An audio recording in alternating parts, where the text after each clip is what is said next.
We have all spent a lot of time doing those very repetitive tasks that we didn't really want to be doing.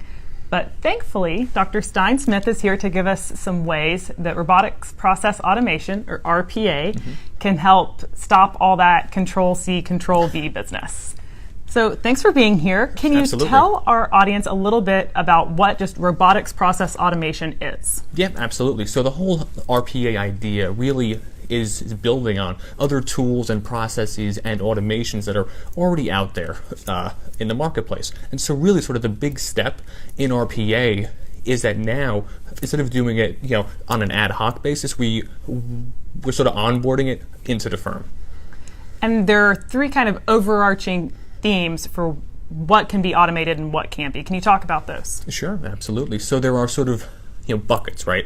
Anything that is a rules-based item, anything that's a business process, and then any type of entry or process that happens over and over again.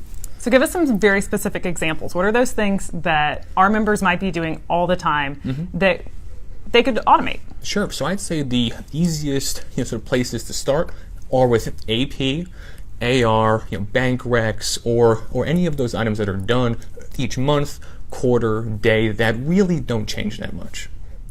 And I know there's some other places where it can be implemented, not just accounting. Where else in an organization might you see robotics process automation? So probably the other two areas where I'd see it is anything to do with any sort of contract, HR, onboarding, any sort of contract overview and testing out of those terms. Because a key point to keep in mind is that even though the end user or some names in those contracts or in the onboarding process might change, those underlying principles are not changing that much. And we talk about automation, and I think sometimes that's a scary word for people. They hear automation, they think, my job's going to go away. But that's not what RPA is really about. No.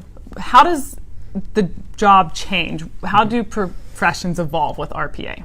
Excellent point, right? And so the whole idea of RPA is to help us automate those tasks that really aren't adding value, right? Either internally or externally. And so the real opportunity of RPA and automation is to give us time and frankly energy to focus on those higher level actions.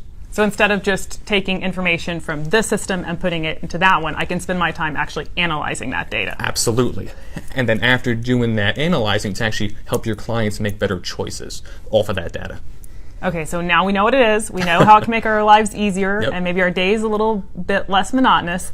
How can we adopt it? Sure. I'd say probably the best place to start the process is to really have those conversations internally, right? Because RPA is just a tool, and to onboard any tool or to onboard any new idea, it's important to have those conversations inside the firm with HR, finance, IT, and operations to make sure that all involved parties are at the table. And do you think RPA is something that's accessible to firms of any size? Who can use it? I'd say that really any firm of any size has the capability to use RPA right now, because there are firms out there that are offering service, products, and solutions currently right now today. Awesome. Well, thank you so much for joining us today and for sharing a little bit about what RPA can do for our members. Did you have any final thoughts? I'd say really sort of the most important thing to keep in mind for RPA or for automation at large is to not be afraid of it and to embrace it and to really use that automation to help you move up that whole value chain. Excellent. Well, thank you so much for tuning in today. Absolutely. And thank you so much.